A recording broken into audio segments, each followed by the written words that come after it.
I think people come for plastic surgery for, when we're talking that, we're not talking reconstructive, we're talking aesthetic, so cosmetic type surgery, for many different reasons. For example, breast augmentation. Okay, you can use breast implants for many different things. You could use them for cancer reconstruction, or you can use them for cosmetic aesthetic things. There is obviously some society's pressure, but there's also pressure from, you know, the way they feel. You know, if they feel out of proportion, and they always have done, then society doesn't make a difference on them. But there are other people that do feel a pressure, and they maybe want to look a particular way. And I think there's probably more pressure on younger people because they're just finding their feet in the world, and they're just bombarded with media trying to say, you know, look this particular way, and all these celebrities.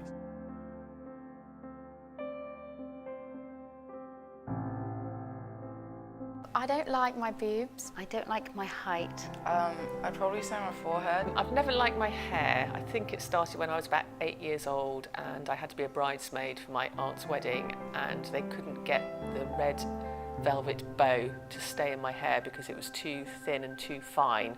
I'm also quite insecure about the colour of like my skin tone because I'm quite pale, so I have to use fake tan quite a lot. But yeah, that's it. I'm too small. I'd like to be taller if I could. I've always been the smallest, and I'd just like to add on a few inches. I got bullied at school. I've just always been really insecure about it.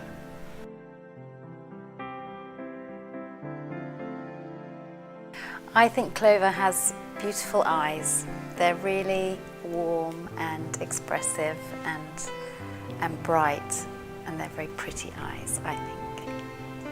I like her smile.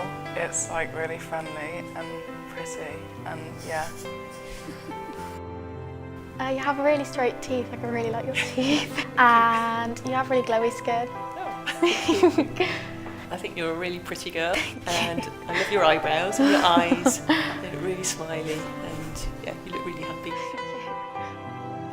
There is a definite kind of split in the industry, and if your hips are above a certain size, if they're 1 inch over, that's it. You know, you can't do shows, you can't do certain jobs, and they do sort of try and fit you into a box, and if you're not in that box, then you're not going to be booking jobs. I go to a casting and there's hundreds and hundreds of other girls, and you sort of, that's the time when you start to worry about how you look, and especially your measurements. I mean, even my contract says that if I do change the way I look, if I do put on weight, then you can be dropped. It is actually signed in a contract, so there is definitely a pressure to stay the way you are.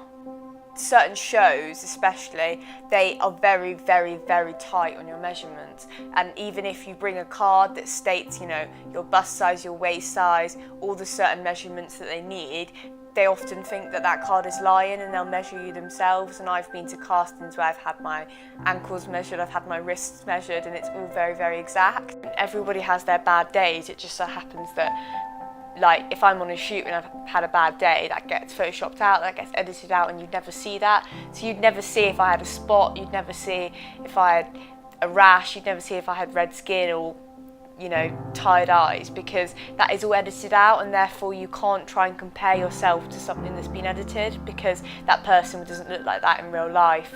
It shows a different person than the person that's actually underneath, and I think that causes a lot of pressure and causes a lot of self-esteem issues.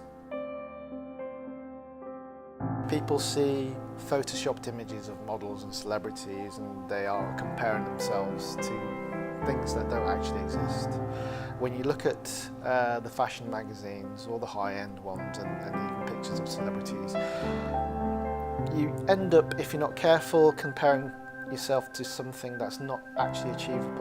The whole thing is an illusion, and that's what I think, if everybody understood about fashion, photography, and that kind of that sector of photography, if you like, I think people would understand it a little bit better, and it wouldn't do so much harm, because undoubtedly it does. I would never say that just because Photoshop is a tool that it doesn't have any kind of power, because it does, and it affects some people in a very negative way. But I believe the way to deal with this sort of thing is through education.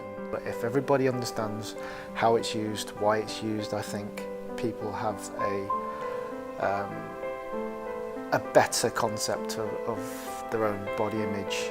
It's not something that's evil or good, it's purely sort of decided on how you use it. A lot of the times what certain clients want, what certain magazines want, is unattainable anyway. Because it can be very empowering to change your appearance, but it needs to be done for the correct reasons and with the correct medical support if required.